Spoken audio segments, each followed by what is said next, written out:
수요 예배 시간에 우리에게 주시는 말씀 함께 받도록 하겠습니다. 창세기 22장 8절로 14절의 말씀입니다. 창세기 22장 8절로 14절의 말씀, 저와 같이 한 절씩 교독하도록 합니다. 아브라함이 이르되 내 아들아, 번제할 어린 양은 하나님이 자기를 위하여 친히 준비하시리라 하고 두 사람이 함께 나아가서 하나님이 그에게 일러주신 곳에 이른지라. 이에 아브라함이 그곳에 제단을 쌓고 나무를 버려놓고 그의 아들 이삭을 결박하여 제단 나무 위에 놓고 손을 내밀어 칼을 잡고 그 아들을 잡으려 하니 여호와의 사자가 하늘에서부터 그를 불러 이르시되 아브라함아 아브라함아 하시는지라. 아브라함이 이르시되 내가 여기 있나이다 하매 사자가 이르시되 그 아이에게 내 손을 대지 말라. 그에게 아무 일도 하지 말라. 내가 내 아들 내 독자까지도 내게 아끼지 아니하였으니 내가 이제야 내가 하나님을 경외하는 줄을 아노라.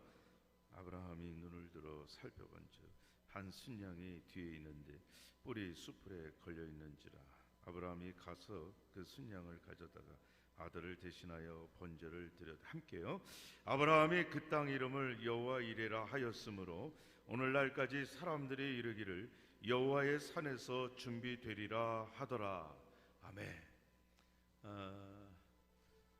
지금 비대면으로 우리 수요 예배를 드리지만 우리 각 예배 처소에서 예배를 잘 드리신 줄 압니다.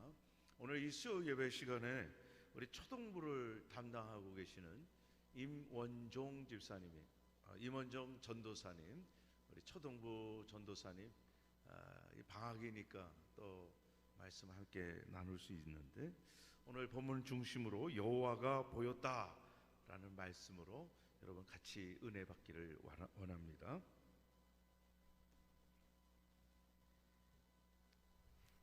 네, 오늘 본문은 너무나도 잘 알고 있는 아브라함이 이삭을 번제로 드리는 그 장면입니다. 하나님께서는 아브라함에게 명령을 하셨습니다. 너는 일어나서 내가 명령하는 곳에 가서 너는 너의 독자 아들 이삭을 바쳐라 라고 말씀하셨습니다. 이 말을 들은 아브라함은 곧바로 일어나서 이삭을 바치기 위해 길을 나섭니다. 오늘은 그 본문 속에서 여호와께서 어떻게 보였는지를 탐구하고 오늘날 우리에게 주는 그 의미를 생각해 보고자 합니다. 먼저 아브라함이 이야기를 하도록 하겠습니다. 먼저 아브라함이 경험한 하나님에 대해서 이야기를 할 건데요, 하나님께서는 아브라함을 부르셨습니다. 갈대아 우르라는 곳에서 부르셔서 뭐라고 말씀하셨냐면 나는 너에게 복을 줄 거야, 너를 복이 되게 할 거야, 너를 복의 통로가 되게 할 거야 라고 하시면서 내가 가라고 하는 곳으로 가줄래? 라고 말씀을 하십니다. 그렇게 말을 듣고 나서 고향을 떠나서 하나님께서 이끄시는 곳으로 갔어요.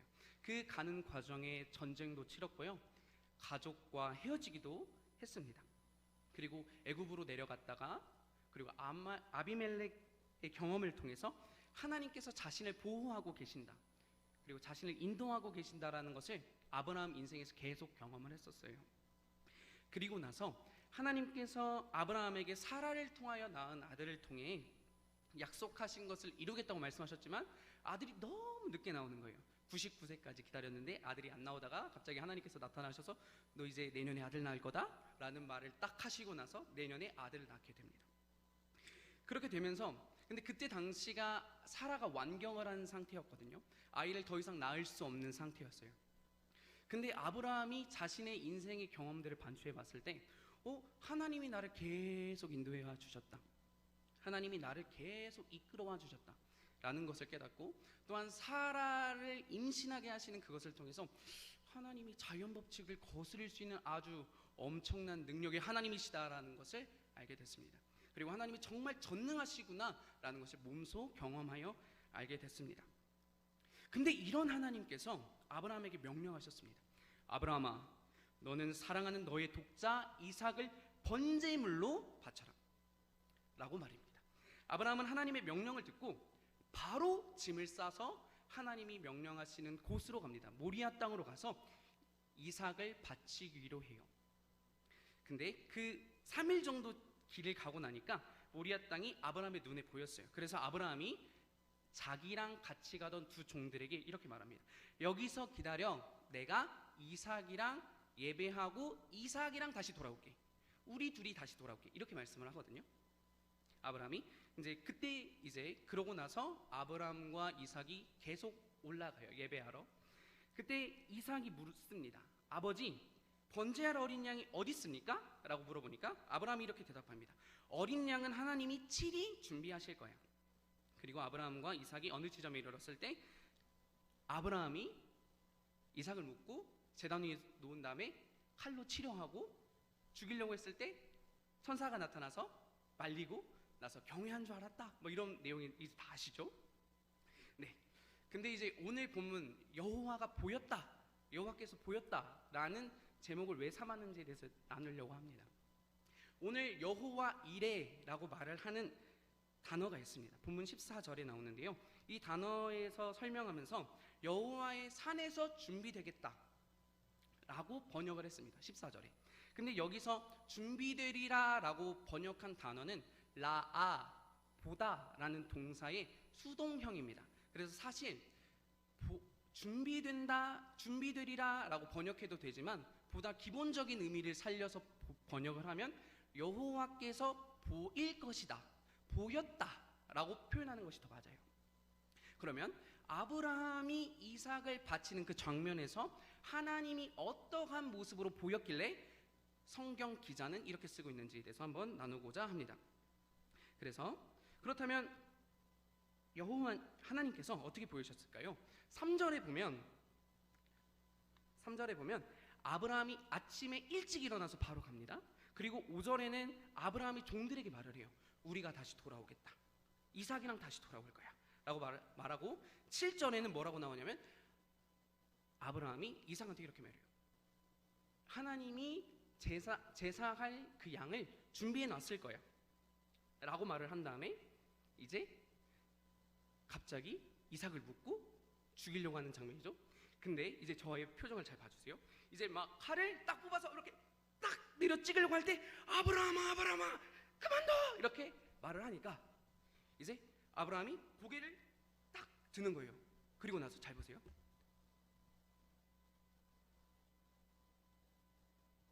하고 양을 잡습니다. 자, 양이 어디 있었냐면 아브라함의 눈앞에 있었던 게 아니라 뒤에 있었어요. 원어에서는 에하드라고 해서 뒤에 있었다라고 말을 하거든요. 그래서 오늘 본문에서도 보면 수량이 뒤에 있었다라고 말을 해요. 다시 말해서 아브라함의 제스처를 잠깐 보세요.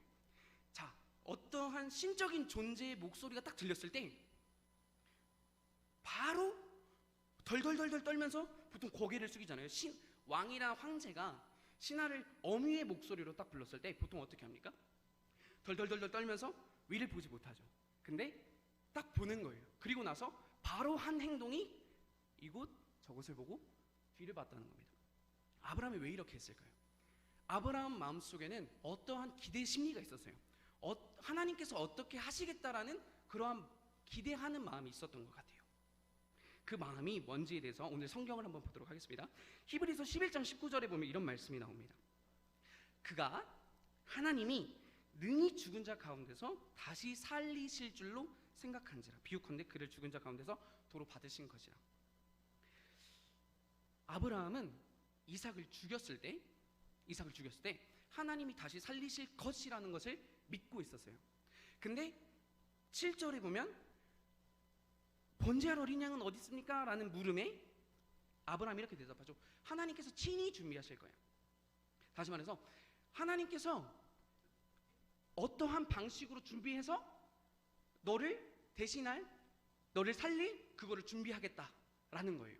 그걸 하나님이 약속을 하신 거예요. 왜냐하면 하나님께서 아브라함을 맨 처음에 부르실 때 약속을 하고 부르셨잖아요. 내가 너를 복이 되게 하겠고 복의 통로가 되게 해서 너를 통해서 모든 민족이 복을 받게 하겠다. 근데 그거는 너의 아들 이삭을 통해서야 라고 약속을 하셨거든요. 하나님의 약속은 이삭을 통해서 이루어지는 건데 그 약속의 자식 이삭을 하나님께서 죽이라고 하시니까 아브라함이 이때까지 경험한 바로 위에서 하나님이 전능하신데 사라가 완경해서 애를 낳을 수 없는 상황에서도 애를 가질 수 있겠다면 죽였다가도 살리실 수 있을 거야 라는 생각을 했던 것 같아요. 아브라함은. 그래서 뭐 이렇게 제스처를 바로 한 겁니다. 그래서 아침에 바로 일어나갔고요. 그래서 우리가 다시 돌아온다고 했고요. 그래서 그런 식으로 아브라함이 말을 했습니다. 다시 말해서 아브라함은 이삭을 바칠 때 하나님이 죽은 자 가운데서 이삭을 다시 살리실 줄로 믿었던 거예요. 그리고 아브라함은 경험했습니다. 계속 자신의 삶 속에서 하나님이 계속 개입하셨고 전능하신 자신의 모습을 보여주셨다라는 것을요. 자, 근데 봐봐요. 하나님이 왜 이삭을 건지시냐면, 왜 이삭을 살리실 거라고 생각했냐면, 하나님은 약속을 지키시는 분이시기 때문이에요. 하나님은 약속을 지키시는 분이시기 때문에 이 약속을 통해서 복을 주실 것을 알기 때문에 약속을 지키시기 위해서 이 아들 이삭을 살리실 거다라는 거였어요. 그래서 어떤 신적인 존재의 목소리가 딱 들렸을 때 두려워 떨고 아무것도 안 본 것이 아니라 주위를 살펴보고 뒤를 보면서 하나님이 준비하신 그 방법을 찾은 거예요. 다시 말해서 아브라함과 이삭이 이 사건에서 보여진 하나님의 모습은 하나님께서 약속을 이루시는 모습이 보이는 거예요. 하나님께서 자신의 아들을 통해서 약속을 지키시고 이루신다라는 그 모습을 본 거예요. 그 모습이 보인 겁니다. 근데 이제 자신의 삶의 경험을 통해서 보다 보면 전능하신 모습을 통해서도 그 일을 하실 수 있고 자신이 생각하지 못한 방식을 통해서 하실 수 있어요. 그래서 뒤를 본 거예요. 그래서 양을 찾아서 죽인 거죠. 근데 하나님이 분명히 아브라함에게 명령하실 때 이삭을 바칠 때 뭐라고 말씀하시냐면 너는 이삭을 번제물로 바쳐라 라고 말을 하세요. 근데 번제물을 어떻게 바치냐면 일단 제물을 도살하는데 가죽을 벗깁니다. 각을 뜨고 뼈 마디마디마다 완전히 다 쪼개요. 그 상태에서 제단 위에 올려놓고 불로 태웁니다. 완전히 태워버려요. 그게 번제물로 하는 겁니다. 다시 말해서 아브라함에게 하나님이 명령하신 게 뭐였냐면 네 아들 이삭을 목에서부터 칼로 쫙 그어가지고 다 갈라. 뼈부터 가르고 내장 다 빼고 나무 위에 올려놔서 불로 태워 라는 걸 명령하신 거예요. 봐봐요. 아브라함 입장에서는 하나님께서 분명하게 어떻게 개입하셔서 어떠한 방식으로 개입하셔서 자신의 아들을 살리실 것을 알아요. 어떻게든 하나님께서 이 약속을 이루실 것을 알아요. 하지만 그 약속을 딱 받았을 때, 그 명령을 받았을 때 아브라함의 마음이 어땠을까요? 뭔가 덜덜덜덜 떨리지 않았을까요? 100살이나 돼서 축복으로 얻은 아들인데 나한테 이렇게 죽여라고 한다고? 아유 진짜 하나님 하면서 원망하는 마음도 들었을 거고 이런 걸 왜 나한테 시켜요? 라고 하면서 따지는 마음도 있었을 겁니다. 근데 결국에 하나님께서 이삭을 죽이지 않으셨어요. 양을 죽이셨어요. 근데 그때 아마도 아브라함은 울음을 터뜨렸을 거고 하나님께서 약속을 지키실 것이라는 것을 믿었지만 그럼에도 불구하고 아브라함의 마음은 갈기갈기 찢어졌을 겁니다. 그런데 성경을 자세히 보면 하나님께서 인간을 구원하시기 위해서 자신의 아들 예수 그리스도를 십자가에 매다신 그 모습이 아브라함이 이삭을 바칠 때의 모습과 되게 비슷합니다. 예수 그리스도는 하나님의 유일하신 아들이었습니다. 이삭이 아브라함의 유일한 아들이었던 것처럼 이삭이 자신을 죽일 나무를 지고 모리아 산으로 갔던 것처럼 예수 그리스도는 자신이 못 박혀 죽을 나무인 십자가를 지시고 예루살렘의 근방인 골고다 언덕으로 가셨습니다. 이삭이 번제물로서 가죽이 벗겨지고 뼈마디가 쪼개지고 그런 운명이었던 것처럼 예수님은 수많은 채찍과 매맞음으로 살가죽이 벗겨지고 십자가 위에서 뼈가 부러지셔서 돌아가셨어요. 그런데 하나님은 그냥 그 인간 제사를 집행하셨습니다. 왜냐하면 하나님은 인간을 구원하시겠다고 약속을 하셨거든요. 그 사랑의 약속을 하셨단 말이에요. 자신의 아들 예수 그리스도를 십자가에서 찢어 죽이겠다고 약속을 하셨어요. 그래서 아브라함이 아들 이삭을 죽일 때 정말 덜덜덜덜 떨며 하나님의 명령을 받았던 것처럼 하나님의 마음도 아마도 덜덜덜덜 떨렸을 겁니다. 무너져 내렸지만 인간들을 구원하기 위해서 인간을 사랑해서 자신의 아들 예수 그리스도를 보내시기로 했던 그 약속을 저버리실 수 없었던 거예요. 아브라함은 이삭을 바치는 사건을 통해서 하나님께서 약속을 지키시는 모습을 보았습니다. 신약의 독자들은 아브라함이 이삭을 바치는 모습을 통해서 예수 그리스도가 십자가에서 죽으신 사건을 상기합니다. 이삭이 예수 그리스도의 모형이라는 거예요. 그 사랑의 약속 때문에 자신의 아들을 죽이시는 하나님의 모습을 보고 우리는 하나님께서 약속을 지키시는 분이시구나 라는 사실을 알 겁니다. 하나님의 마음에 대해서 잠깐 생각을 해보도록 하겠습니다. 저희 이 말을 할까 말까 되게 고민을 많이 했거든요. 이 말을 할까 말까 고민을 많이 했었는데, 제가 아는 친한 어떤 분이 있는데 그분이 이제 여행을 가셨답니다. 네, 여행을 갔는데 보이스피싱을 당했어요. 부모님이 보이스피싱을 당했어요. 아버님이 보이스피싱을 당했는데 아들이 어떤 열람을 하고 뭐를 보고 있다 보니까 공연 같은 걸 보고 즐겁게 여행을 하고 있다 보니까 연락이 잘 안 됐나 봐요. 그때 어떻게 잘 보이스피싱 이 악한 사람들이 부모님한테 연락을 해서 내가 네 아들 가지고 있다? 너 지금 나한테 돈 안 주면 내가 네 아이를 죽여버릴 거야 라는 말을 하는 거예요. 근데 아빠는 분명히 뭔가 이런 걸 계속 전화로 뉴스로 보고 그렇게 해서 되게 이게 아니겠지? 라는 생각을 해야 되잖아요. 보통 그런 거 학습됐으니까. 근데 경황이 없었대요. 그래서 자신이 가지고 있던 몇 천만 원을 그 사람한테 보내줬다고 합니다. 그리고 나서 이게 보이스피싱이라는 것을 알았을 때 그 아버지가 한 말은 뭐였냐면, 다행이다, 그래도 살아서 다행이다, 아무 문제 없어서 다행이다 라고 말을 했대요. 왜냐면은 자식이 죽지 않았잖아요. 자식이 다치지 않았잖아요. 그게 아버지 입장에서 더 중요했던 거예요. 그게 더 중요했던 겁니다. 하나님의 마음이 아마 그러지 않았을까 싶어요. 아들을 구원하기 위해서, 자녀를 구원하기 위해서, 우리를 구원하시기 위해서 덜덜덜 떨리는 마음으로 이렇게 하시지 않으셨을까라는 생각이 듭니다. 하나님께서 결국에 지금 저희가 얘기했던 걸 보면 아브라함에게 비춰졌던 모습이 어떤 모습이었냐? 여호와가 보였는데 그 여호와는 약속을 지키시는 모습을 보았던 거예요. 근데 신약의 독자들은 예수 그리스도의 모습을 통해서, 아브라함과 이삭의 모습을 통해서 예수 그리스도를 떠올리고 하나님께서 자신의 사랑하는 아들을 죽이시면서까지 약속을 지키시는 분이시다라는 것을 알았어요. 다시 말해서 하나님은 약속을 지키시는 모습으로 우리에게 보여진다라는 겁니다. 근데 하나님은 우리 신자들을 뭐라고 부르시냐면 언약된 백성들이다라고 부르세요. 언약의 내용이 뭐냐면 약속을 맺은 건데 나는 너희의 하나님이 되고 너희는 내 백성이 될 거다라는 거예요. 나는 너희의 하나님이 되고 너희는 내 백성이 될 거다라는 거예요. 코로나로 인해서 우리의 일상이 많이 무너졌죠. 그리고 우리의 삶의 신앙의 형식들이, 그리고 마음들이 너무 많이 절제되는 것 같아요. 그럼에도 불구하고 하나님께서는 분명히 말씀하시는 거예요.